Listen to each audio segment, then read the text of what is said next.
You are listening to Down Home. To me, one of Canada's greatest mysteries is its lack of known Black history.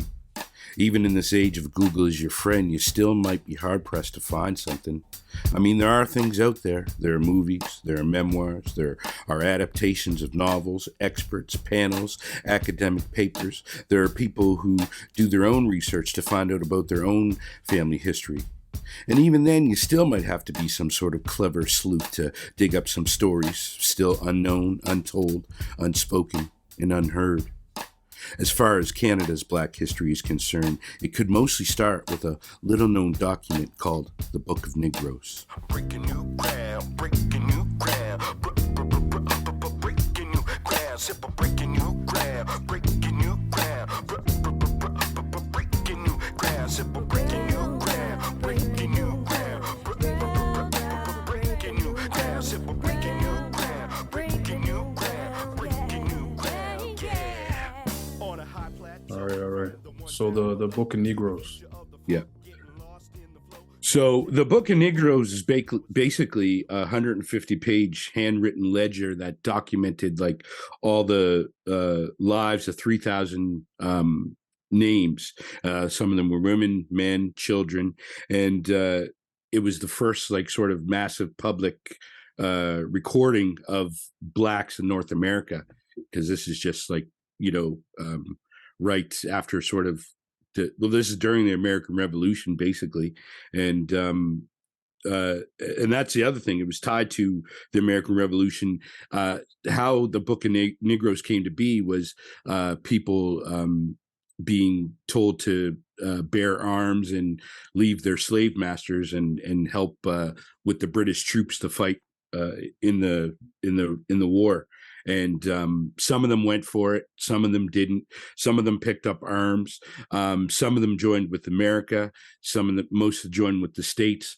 And one of the direct links to that is there were a group on one of the ships.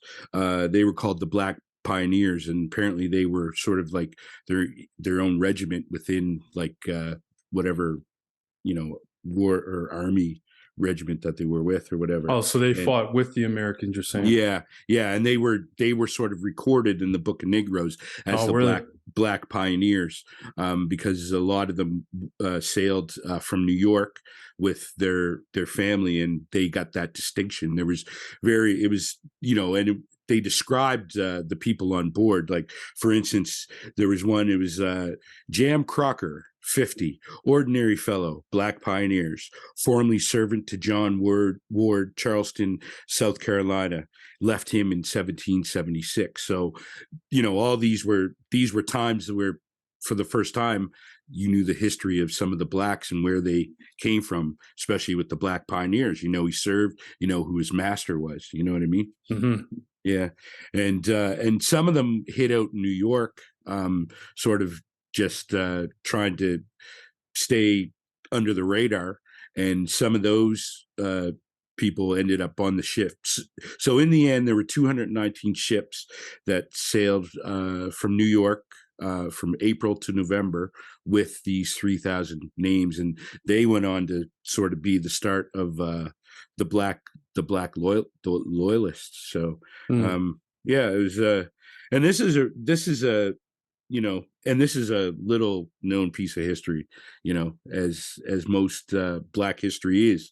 And there was also an American Book of Negroes as well, which I believe a relative of mine could have been in, and you said yours was in the Canadian version, right? Yeah. The Canadian version actually can be found in the Nova Scotian archives. It's there's a digital version. You can actually search last names, and I found the Wises there. The spelling is changed slightly, but there's a history behind that, why the Wises changed the spelling of their name. But their Wises were there on my father's side of my family, and on my mother's side of the family there were Wilsons as well, which is there's an interesting story behind the name Wilson in our family as well. Right. But I was wondering, because I'm wondering why, you know, in Nova Scotia, how the common greeting, and it actually happened to us when we were back there in June, when black people meet other black people in Nova Scotia, that they don't instantly recognize the common thing is to ask what is your last name. Yeah, yeah. And I wonder if there's a tie-in, because the history of your last name in Nova Scotia is so rich, right?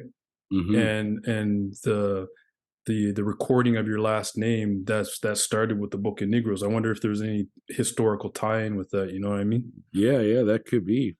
Yeah, and it's interesting too, how a lot of the people ended up in Nova Scotia. Mm, So that's a huge part of Black history. Sort of, people know a little bit about the Black loyalists and stuff like that, and in textbooks, but beyond that, it links us to our family. Like my distant relative Samuel Jones may settled in Digby, Nova Scotia, or Truro, Nova Scotia. He ended up being sort of like a minister around town, well respected, well liked. So, and he was in the American Book of Negroes, but he possibly escaped a plantation in Kentucky, right, and came to Nova Scotia through that. So, for a lot of Black people don't know how close their name could be tied to such you know a place in history, hmm especially hmm even Nova Scotia being the way it is.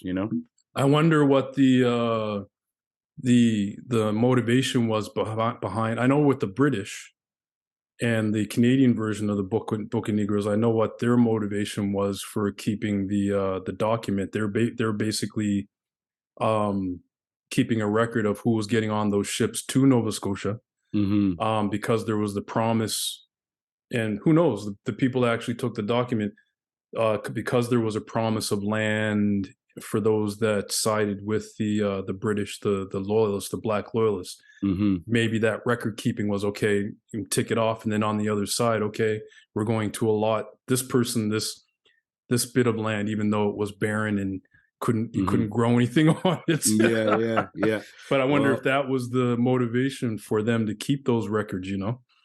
yeah, well, it certainly was, I think, because well, I mean, for the Blacks to even be registered in the book, to them in their mind state, it meant freedom with Yeah. the promise of something more, right? hmm And of course, it didn't really. There was a time when people lived in fear, because even people in Nova Scotia who were supposedly free were still being hunted and taken back to plantations, especially from the American sort of slave owners, because they would just come up and you know it, and just take you back. So there was a time when they didn't know if the British were gonna keep their word until Yeah. they did, but it wasn't really what they envisioned. But I guess in some aspects it was a bit of freedom, and they made do with what they had, because Blacks went on to be sort of great with agriculture and farming and using and living off the land.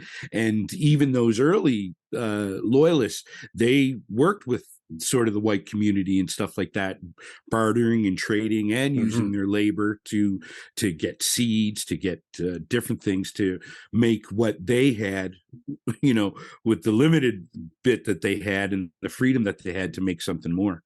mm And and some people went on to thrive in the early years, and Yeah. some didn't. I mean, you were still Black, you were still Yeah. segregated, and you were still looked down upon, and you know so. Yeah. Yeah. It's an important document, the Book of Negroes. It's like you were saying, uh, one of the first documents that of recorded history for Black people, which is a big thing. Like Hmm. and it's being preceded in Nova Scotia by Canadian census data.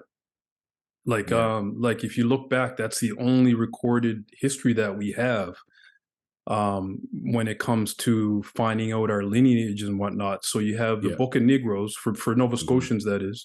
You have the Yeah. Book of Negroes, Yeah. and then you have Canadian census data, which actually goes back to about 1820, and Yeah. also has So. been digitized, right? So literally, Mhm.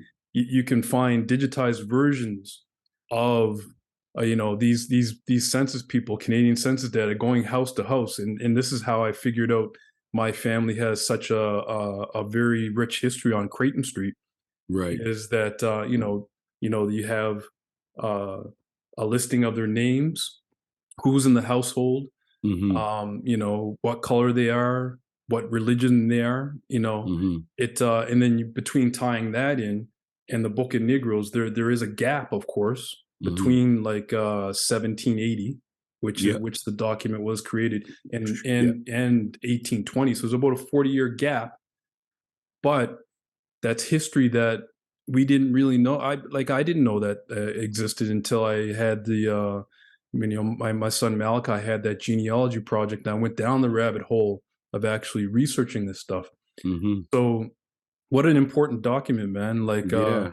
it's even if it's just a couple of last names and a description of the person and who they were with and whatnot.